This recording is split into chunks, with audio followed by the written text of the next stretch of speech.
Assalamualaikum anak-anakku sekalian yang salih dan salihah. Ketemu lagi sama Bu Eli. Semoga kalian semua selalu dalam keadaan sehat walafiat ya.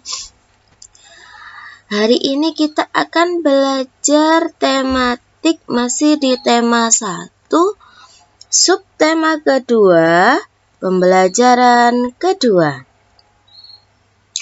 Sebelum mulai pembelajaran, alangkah baiknya kita berdoa dulu ya, supaya apa yang kita pelajari hari ini bisa bermanfaat untuk kita. Bismillahirrahmanirrahim. Rabbi zidni ilma warzuqni fahma. Amin ya rabbal alamin. Yuk katakan bersama-sama. Saya siap belajar dengan penuh semangat. Jika saya rajin belajar, saya akan pandai.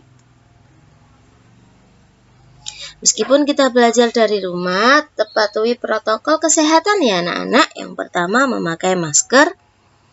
Yang kedua, mencuci tangan dengan sabun. Yang ketiga, jauhi kerumunan. Yang keempat, menjaga jarak. Dan yang kelima, mengurangi mobilitas.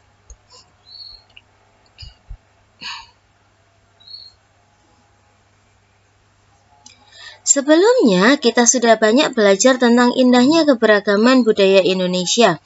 Bagaimana cara menjalin kebersamaan dalam keberagaman tersebut? Mari kita gali lebih jauh. Tong sampah gotong royong. Ada yang berbeda setelah senam pagi pada hari Minggu ini. Warga berkumpul dengan berbagai peralatan dan perlengkapan di lapangan kampung. Beberapa drum kosong, bilah-bilah bambu, karung plastik bekas, dan ember bekas tersusun di pojok kiri lapangan. Di pojok lain terlihat tumpukan kaleng cat, kuas, wadah cat, dan beberapa peralatan lain. Apa yang akan dikerjakan oleh warga hari ini? Pagi hari, Pak Made dan keluarganya harus melakukan ibadah pagi terlebih dahulu di pura. Sementara itu, warga bekerja sejak pagi bergotong royong menyiapkan tempat sampah baru. Udin, Siti, dan Edo membantu Pak Ismail dan beberapa warga lain menganyam bilah-bilah bambu menjadi keranjang sampah. Keranjang ini akan menjadi tempat sampah kebun, seperti daun-daun kering, batang, dan buah yang berjatuhan di bawah pohon. Lani memilih untuk membantu warga yang memoleskan cat dasar putih pada ember dan drum bekas. Ada juga warga yang menambal lubang-lubang di karung plastik bekas agar nantinya bisa dipakai kembali menjadi tempat sampah kering. Kira-kira pukul 10, Pak Made, Dayu, dan keluarganya sudah kembali dari kegiatan ibadah. Tong-tong sampah baru siap dihias. Pak Made, Ibu Made, dan Dayu berkeliling membuat pola hiasan di tempat-tempat sampah baru. Lani turut membantu Dayu. Setelahnya, warga bergotong royong mengecat dan memperindah hiasan tempat sampah. Sebelum matahari meninggi, sudah ada 12 tempat sampah baru yang dihiasi warga secara gotong royong. Drum bekas, ember bekas, karung plastik, keranjang anyam sudah berubah menjadi tempat sampah yang cantik. Berdasarkan teks yang kamu baca, isilah grafik berikut. Keberagaman ada agama, ada suku, ada usia. Kerjasama mengumpulkan bahan baku, membuat tong sampah. Menganyam bilah-bilah bambu menjadi keranjang sampah. Mengecat dan memperindah tempat sampah. Manfaat kerjasama, kerjaan menjadi cepat selesai. Kerjaan terasa lebih ringan. Mempererat kerukunan antar warga. Apa itu kerjasama? Kerjasama merupakan usaha yang dilakukan oleh beberapa orang untuk mencapai tujuan bersama.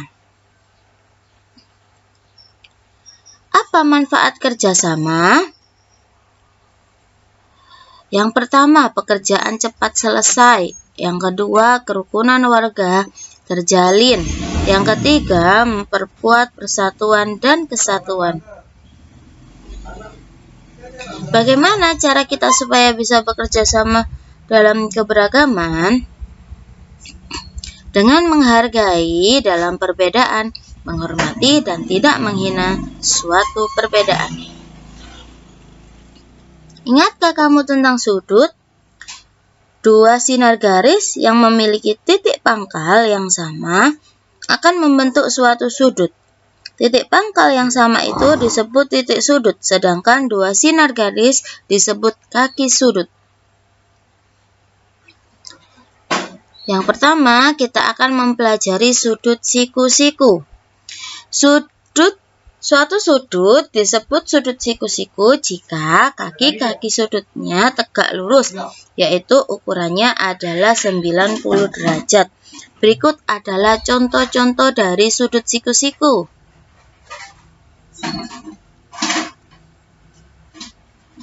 Selanjutnya, kita pelajari tentang sudut lancip. Apa itu sudut lancip? Suatu sudut disebut sudut lancip jika ukuran sudutnya lebih kecil dari sudut siku-siku, yaitu antara 0 dan 90 derajat. Atau bisa dikatakan sudut lancip adalah sudut yang besar sudutnya kurang dari 90 derajat. Berikut adalah contoh dari sudut lancip.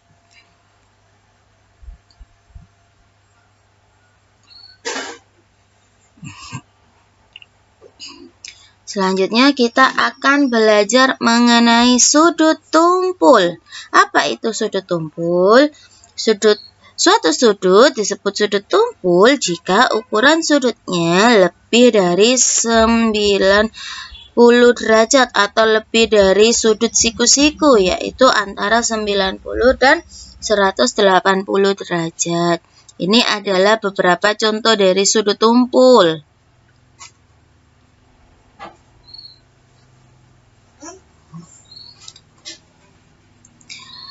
Keragaman budaya Indonesia juga terlihat dalam rumah adat. Rumah adat mencerminkan ciri khas suatu tempat. Mari amati rumah adat berikut. Nah, ini merupakan contoh dari sudut lancip.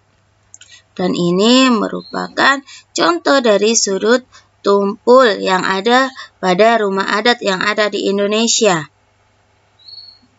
Kita lihat di bagian badan rumah adat juga terdapat sudut siku-siku. Menggunakan busur, alat yang digunakan untuk mengukur suatu sudut secara baku adalah busur. Sudut dilambangkan dengan tanda seperti itu ya.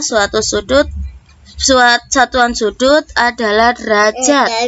Untuk mengukur sudut secara lebih akurat, mulai sekarang kamu dapat menggunakan busur derajat seperti gambar berikut.